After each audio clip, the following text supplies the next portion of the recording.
संवाद 48 राजीमती का वैराग्य। सूत्रधार। हमारे पूज्य बहन श्री चंपाबेन को सम्यक दर्शन सिर्फ 19 वर्ष की छोटी वय में हुआ था। 19 वर्ष यानी बहुत छोटी उम्र होती है ना।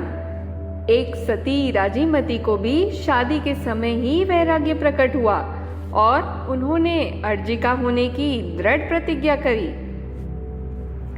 आज प्रस्तुत करने जा रहे हैं नाटक राजीमती का वैराग्य। पात्र सूची। राजीमती, उग्रसेन राजा पिता, सखी 1, सखी 2। सूत्रधार। वर्तमान 24 के 22वें तीर्थंकर बाल ब्रह्मचारी श्री नेमिनाथ भगवान संसार अवस्था में थे तब उनका नाम नेम कुंवर था।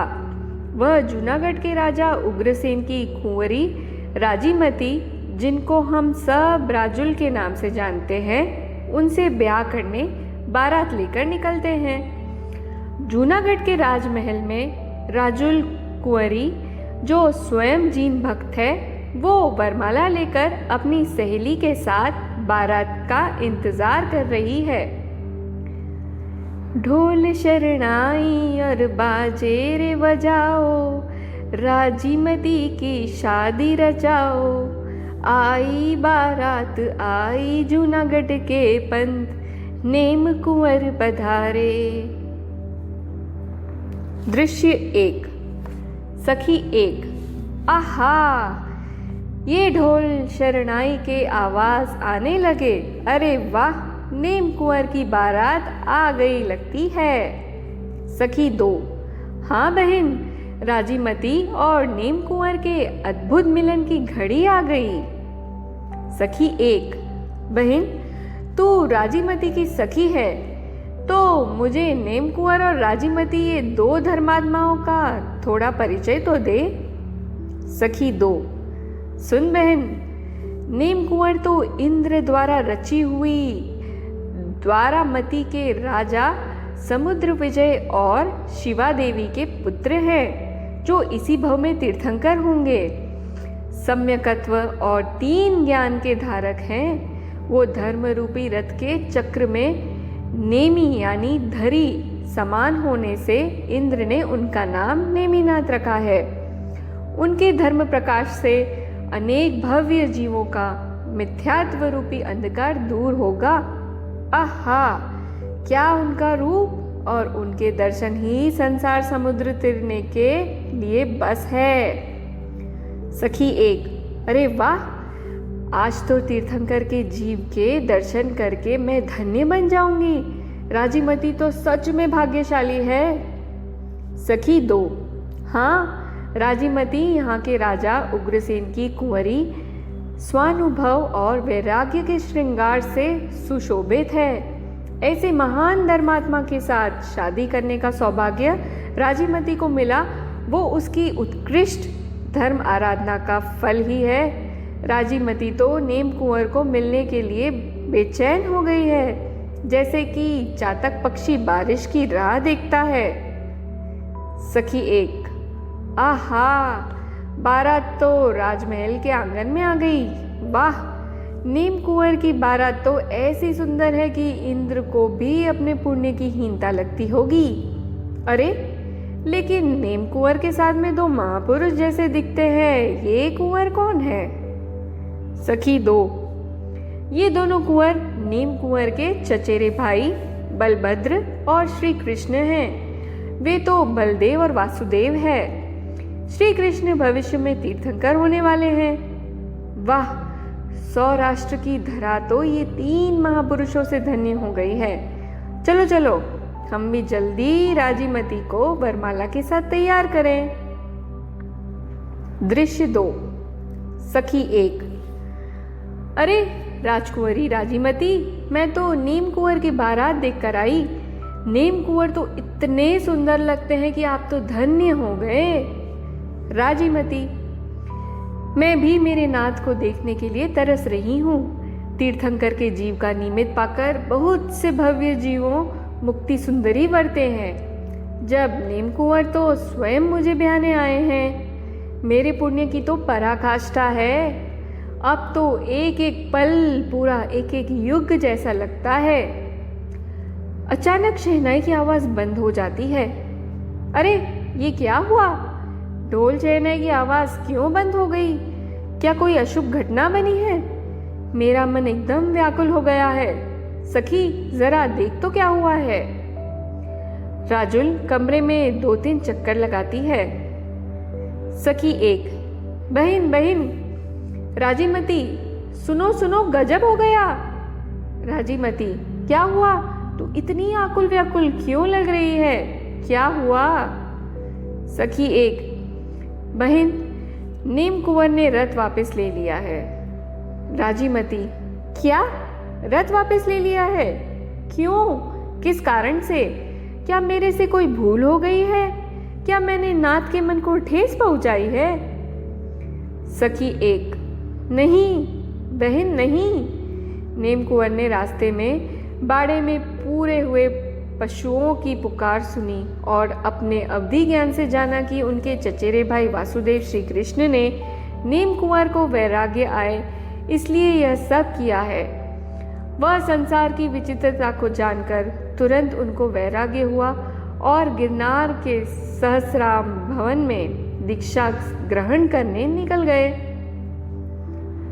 राजीमती, नहीं नहीं, नीम कुंवर दीक्षा लेंगे?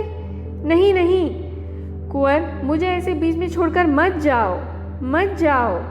आपको दीक्षा ही लेनी थी तो बारात क्यों लाए? सखी 1, बहन शांति रखो, धीरज रखो। राजीमती, आहा, ये संसार की कैसी विचित्रता, क्षण भर में सब बदल गया।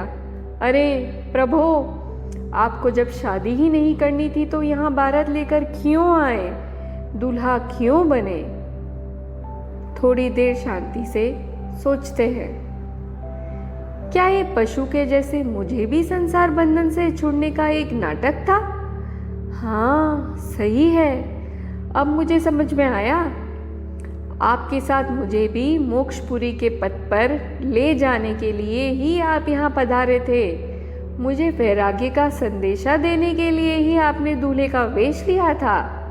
धन्य प्रभु, आपकी लीला गजब है। आपके जीवन के साथ मेरा संबंध हुआ, उसमें मेरे हित का कोई अजब संकेत है। सखी 1, वाह बहन, आप धन्य हो। अब आप क्या करेंगी? राजीमती, अब तो नीम कुंवर के पथ पर ही विचरने का मन हो रहा है। मेरे नीम कुंवर मुनि हो तो मैं संसार में क्यों रहूं? नीम कुंवर मुक्ति सुंदरी से ब्याह करने तो मैं क्यों पीछे रह जाऊं? मैं भी वीर पुत्री हूँ। नीम कुंवर आप मुनि बनेंगे तो मैं बनूंगी आरिका, आप होंगे परमात्मा तो मैं बनूंगी एकावतारी। सखी, पिताजी को बोलो कि हम उनकी आज्ञा लेकर आर्जिका बनकर नीम कुंवर के पथ पर जाना चाहते हैं। सखी 1, अवश्य बहन, मैं जा रही हूँ। सखी महाराज के पास जा रही है। महाराज महाराज, राजकुंवरी दीक्षा लेने की जिद लेकर बैठी है।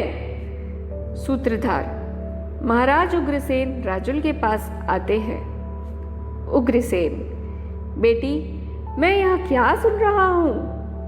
राजीमती, हाँ पिताजी, ऐसे क्षणभंगुर संयोग देकर संसार असार लग रहा है, इसलिए मैं नीम कुंवर के पथ पर चलने के लिए दीक्षा लेने की आप हमें आज्ञा दे। उग्रसेन राजा, बेटी हम जानते हैं कि तुम्हारी मानसिक हालत कैसी होगी, लेकिन दीक्षा लेने की जिद क्यों? ऐसे संयोग वियोग के प्रसंग तो संसार में आए और जाएं, उससे कोई संसार छोड़कर भागते नहीं। अपने राज्य में तुम्हें क्या दुख है? नीम कुंवर से भी सुंदर कोई बड़े राजा के राजकुंवर के साथ आपकी शादी कराएंगे। अभी तो तुम्हारी संसार सुख भोगने की उम्र है, तो आनंद करो।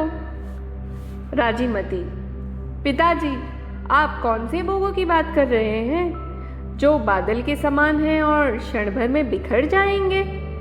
ये भोग भोगता कौन है? हम तो सिर्फ संयोग के अनुसार सुख दुख की कल्पना करते हैं। ये तो मोह की जाल है। आत्मा को पति क्या और पिता क्या। आत्मा तो अकेला ही आया है और अकेला ही जाएगा। मुझे संयोग वियोग में न जाकर सिर्फ ज्ञाता दृष्टा बनकर रहना है, कर्ता भोक्ता नहीं। ये संसार जहर समान है, वह मैंने आज प्रत्यक्ष मान लिया है। इसलिए निज आत्म कल्याण के लिए मैं दीक्षा लेना चाहती हूँ। उग्रसेन राजा, दीक्षा लेने के बाद वन जंगल में तुम कैसे रहोगी? तुम्हारा कोमल शरीर और जंगल में वाघ, सिंह, सर्दी, गर्मी कैसे सहन होंगे? और आत्मध्यान करना हो तो यहाँ भी कर सकेगी। गीत। जोग विसारो बेटी राजी मती, मत जाओ वनवास। बेटी और ढूंढाओ वर अति सुंदर, धन वैभव बलकार। कठिन जोग तप त्याग है बेटी, फिर से सोच विचार बेटी राजीमती। राजीमती। पिताजी, आत्मा तो निराकार, निर्लेप और निर्भय है। सर्दी, गर्मी या वासी से आत्मा को क्या नुकसान? अरे, अब तो आत्मा में ऐसा लीन होना है कि शरीर और संयोग पर लक्ष्य ही न जाए, विकल्प भी न हो। नुकसान तो विकल्पों से ही है, वह निर्विकल्प अनुभूति में बाधा डालते हैं। हमें तो ये राजमहल, नगर, संसार तो क्या, विभाव भी परदेश लगते हैं। इसलिए पिताजी, जिद ना करो और हमें द्वारा से दीक्षा लेने की अनुमति दो। विभाव देश ए देश नहीं मेरा, परदेश हमें लगे। यहाँ कहाँ हम आ गए रे, अठीक अठीक लगे। हमें स्वदेश जाना रे, सुख सरिता में नहाना रे। उग्रसेन राजा, धन्य है बेटा, धन्य है तुमको। तुमने तो हमारे कुल का नाम रोशन किया। हम भी तुम्हारे और नेम कुंवर के पद पर चले और जल्दी मुक्ति सुंदरी को प्राप्त करें। अब हम तुम्हें दीक्षा लेने की आज्ञा देते हैं। धन्य है तेरी दृढ़ता बेटी, जाओ खुशी से गिरनार। बेटी राजीमती। राजीमती गहने उतार कर जाती है। धन्य राजीमती, आत्महित में छोड़ दिया परिवार। कि तुमने छोड़ा सब घर बार, धन छोड़ा वैभव सब छोड़ा, छोड़ा जगत असार। कि तुमने छोड़ा सब संसार। आर्य का पद धारी आप चले गिरनार की राह। कि आपको वंदन बारंबार।